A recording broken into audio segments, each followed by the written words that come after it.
Apa arti Ahmad? Ahmad itu arti secara harfiah, Ahmadu, aku memuji. Ahmad juga berarti yang terpuji, yang paling terpuji. Ahmad juga berarti Ruhullah, hembusan Allah Al-Awwal. Sedangkan Nabi Isa hembusan yang kesekian kalinya. Yang pertama itu adalah Ruhullah Ahmad. Bismillahirrahmanirrahim. Yaqulu Ibnu Athaillah Sekandari, ihtadar rahilun. Jadi ada dua jenis wusul. Cara mencapai kesadaran ilahiyah atau hudurul qalb. Cara mencapai wusul itu ada dua. Yang pertama ada dengan cara tawajjuh. Tawajjuh itu si murid masih merasa dialah yang menghadap kepada Allah. Si murid diberi PR wirid. Nah, tawajuh ini nanti ada wirid. Diberi talqin. Lalu ada kurikulum zikir. Ya. Zikir khafi yang halus. Ada yang jahri. Ya, talqin. Maka si murid ini berpegang kepada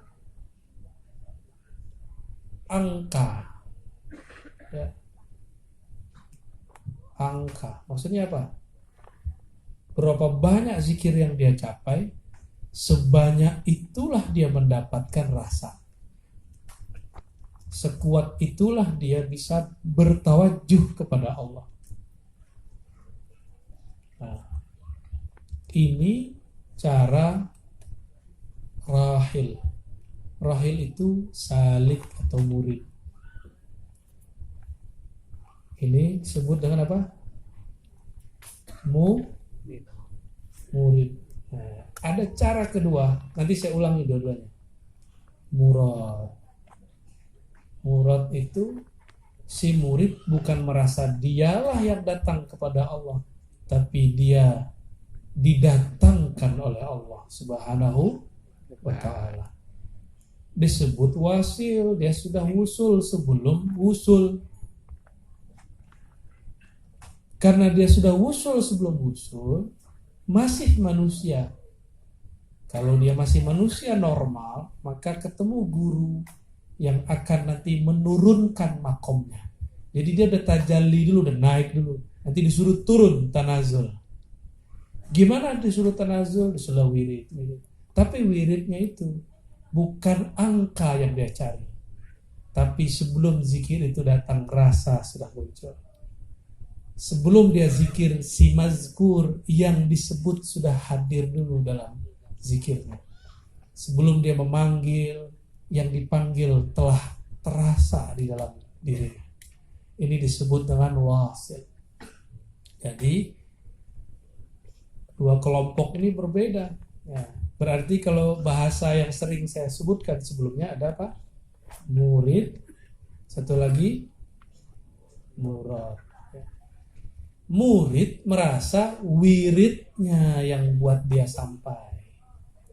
Kalau murad, rahmat Allah. Inilah inti hadis Nabi SAW. La yadkhulal jannata ahadukum illa birahmati. Kamu gak masuk surga. Apa kalau di dunia taman-taman surga, ini taman-taman surga di mana ada ngaji, zikir. Kamu tidak akan dapat masuk ke taman-taman surga kecuali dengan kasih sayang Allah, rahmat.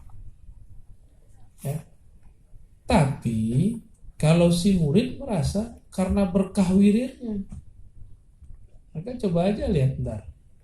Kalau ada pandemi lagi, terus si murid nggak kena, dia bilang ini karena zikirku dahsyat. Ini mohon maaf nih ya, saya yakin kalau abah nggak ngomong begini, muridnya paling ngomong ini, saya tidak kena pandemi karena saya mengamalkan huruf hijaiyah. Karena saya. Tapi kalau dia murid yang sudah murad, alhamdulillah saya dijaga oleh Allah supaya tidak kena pandemi. Karena Allah mengajarkan melalui abah gerak-gerak huruf hijaiyah. Beda tipis. Ini merasa dia, ini merasa tiada dia. Ini merasa anugerah, ini merasa dia yang mencapai. Nah, jadi orang di dunia itu, dalam dunia tasawuf dua ini aja. Ah, yang jadi wali yang mana? Yang ini yang jadi wali. Jadi kenapa seorang murid nggak jadi mursyid yang benar? Karena dia nggak begini. Maka mursyid itu bukan lembaran kertas ijazah. Mursyid itu orang yang sudah sampai kesadarannya kepada murad. Dia merasa satu zikir yang dia tabung di kalbunya adalah atas izin Allah. Allah lah yang masukkan namanya ke dalam kalbu. Makanya zikir khafi ini kalau dalam thariqah wajib menyebut nama Allah. Allah itu kan nabung.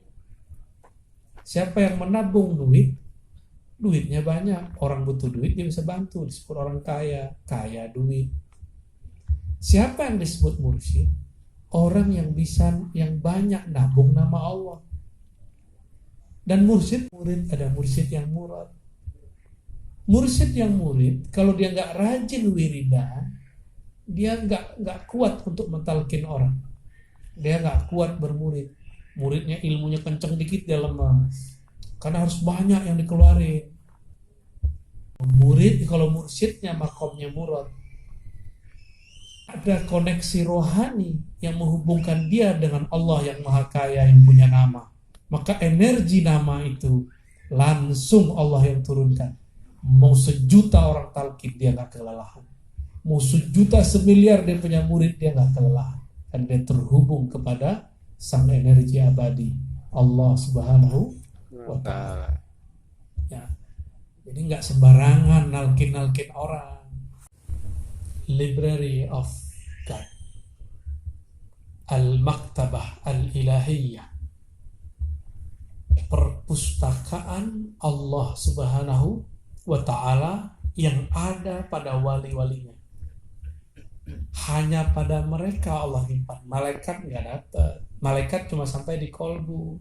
Maka malaikat itu ketika Nabi masuk ke alam malakut, turun Nabi bawa zikir subhanallah, subhanallah, izzati baru. Nabi nggak bawa ilmu ma'rifat turun dari malakut. Tapi kalau Nabi tembus ke alam jabarut, maka dia sudah bawa sir. Inilah sebabnya kenapa Imam Ibn Arabi bisa nulis asrar sampai 500-an bab. Sufi yang luar biasa sepanjang sejarah. Disitulah Maulana Jalaluddin Ar-Rumi bisa berbicara dalam masnawinya kata-kata yang tidak pernah dikatakan penyair manapun sebelumnya. Karena dia punya library sendiri yang stoknya langsung Allah yang kirim. Sekarang bezamannya langsung, jadi nggak ke perpus cetakan lagi, langsung buka Google, bener nggak? Jurnal segala macam, sama. Di sini kan ada jurnal Allah Subhanahu wa ta'ala. Maka mulailah masuk ke sir ini. Tapi sebelum ke sir kan ke kolbu dulu, ke fuad dulu, ke lub dulu, baru masuk sir. Kecuali Nabi dan akhir zaman Al-Imam Al-Mahdi, beliau bisa langsung tembus ke ruh. Ya, langsung tembus ke alam ruh, pusat. Jadi boleh disebut bijinya semua ilmu. Itulah titik di bawah ba, awal dari semua pengetahuan. Ya, dari titik itulah mecah jadi ilmu A, ilmu B, semua itu ada di ruh. Jika si kolbu ini dikawinkan dengan akal, akalnya disekolahin, maka akalnya akan sanggup menganaloh-analogkan dan membahasakan apa yang dia dapat secara baik. Nah, kenapa? Mohon maaf, ini banyak orang-orang kampus ini nanya ke saya, dokter-dokter ya. Kok mursyid-mursyid di kampung kita tanya, dia cuma bilang, udah kamu talkin aja, suluk aja. Banyak tanya mulu, bacot mulu. Banyak mursyid ngomong gitu. Wajar, dia kan nggak sekolah akal, dia cuma sekolah kolbu. Bahasa dia bahasa kolbu. Kolbu kalau berbicara, lidah dikunci, dinaikkan ke langit-langit dalam mulut. Mulut ditutup, mata dipejam, kemudian dia seperti ini. Maka jawaban mereka benar, itu namanya dalil kolbu.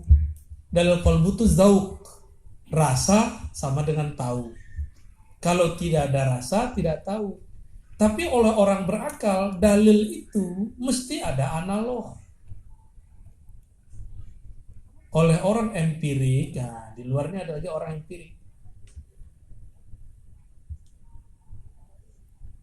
Ini orang-orang materialism, orang-orang empiris.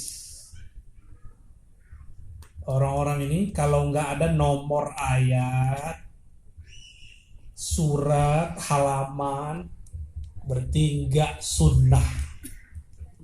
Kalau nggak ada Rawahul Bukhari wa Muslim, HR Bukhari dan Muslim, maka ini nggak dianggap sunnah. Ini versi mereka. Imam Syafi'i dan menulis kitab belum ada Bukhari Muslim, makanya mereka wajar membatalkan mazhab. Karena mazhab itu nggak ada nyebut Sahih Bukhari Muslim, karena mazhab itu muncul sebelum Imam Bukhari. Ya, paham kenapa sekarang banyak kelompok yang nanya mana dalilnya? Kita kasih dalil kolbu, dia nggak terima. Kita kasih analog, dia nggak terima. Muter, disebut debat kusir. Ya. Tapi budayawan, doktor kayak udah Fadlizon ini dikasih analog dikit paham. Sentuh ke kolbu dikit nyambung, insya Allah. Ya. Insya Allah. Ini kalau orang di luar enggak, ini Ar-Razi dongeng apa nih? Mana dalilnya? Loh, dari kita kamu tadi itu dalil semua. Dalil analog, dalil rasa. Gitu. Makanya tadi waktu baca huruf apa yang antum nggak bergetar tapi aneh bergetar. Alif, lam. Oh, itu bisa bikin getar luar biasa itu. Ya. Agama apa yang kalau ini mirip-mirip gitu? Gitu ya. Ada. Jadi jangan-jangan dulu semua agama itu memang dari Allah semua. Ya. Jangan-jangan. Ya, itu pura-pura bego itu namanya ya. La ilaha illallah, tiada sebenarnya yang disembah di alam semesta kecuali semuanya kembali kepada Allah. Cuma mereka hanya menyembah huruf ini, ada yang menyembah huruf ini, ada yang menyembah huruf itu. Nabiuna Muhammad SAW menyembah semua huruf, menyembah Allah melalui semua huruf, bukan menyembah huruf. Nah, menyembah Allah melalui semua huruf. Tadi saya lupa, di alam Jabarutiyah itu kita ada 4.000 huruf yang diturunkan jadi hijaiyah berapa? 28 atau yang menyebutnya 29 31 30 ya. 4.000 Bang Di. Itu bisa dipecah lagi hurufnya. Itu. Turun cuma 28 dan satu-satunya huruf Jabarut yang turun ke bumi itu hijaiyah. Hijaiyah itu bedakan huruf hijaiyah dalam bahasa Arab itu beda ya. Bahasa misalnya saya bisa tulis bahasa Arab loh. Saya. Ini bukan bahasa Arab, ini namanya khat. Khat apa? Ada namanya. Saya nggak tahu namanya khat apa ini. Khat Ar-Razi. Karena nggak ada standarnya, nggak jelas. Kan orang bilang sulus kayak apa ya. Khat apa namanya Pak Yadi? Kita tahu gak? Sama-sama gak ngerti kita ilmu huruf ya. Ilmu khat. Ya. Kalau tulis bahasa Indonesia bahasa Hana Caraka ada lagi. Tapi sebenarnya itu turunan-turunan. Nah, nanti ada namanya genealogi huruf. Genealogi aksara, ada namanya ilmu aksara. Saya dulu belajar ilmu itu kepada profesor di UI, Prof. Titik namanya. Titik. Itu ajib nama dia, ternyata dialah. Dia paling mengerti ilmu huruf. Gak tahu, semoga masih hidup sekarang ya. Namanya Prof. Titik. Titik itu apa? Ya ini. Titik. Di bawah ba itu. Dan emang Allah beri dia ilmu titik, maka dia mengerti paleografi namanya, ilmu tentang aksara-aksara di dunia. Dan dia bisa menghubungkan aksara Jawa, Sunda, Hanacaraka, kalau yang Sunda apa namanya apa?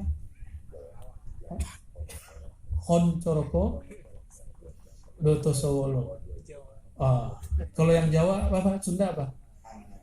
Hanacaraka. Maka taatnya orang maksiat adalah tobat. Taatnya orang-orang yang soleh adalah ikhlas. Berarti ada maksiat orang taat dong? Ada. Maksiat orang taat itu adalah riya, lalu pamer, merasa ujub, kagum ke diri sendiri. Maksiatnya orang bermaksiat adalah putus asa kepada rahmat Allah SWT. Maka teman-teman, saudara-saudaraku, kita, saya, semua kita ini pasti punya maksiat. Jangan putus asa kepada Allah Subhanahu wa taala. Itu aja. Berputus asa, dan itu dosa paling besar, di bawah syirik langsung itu.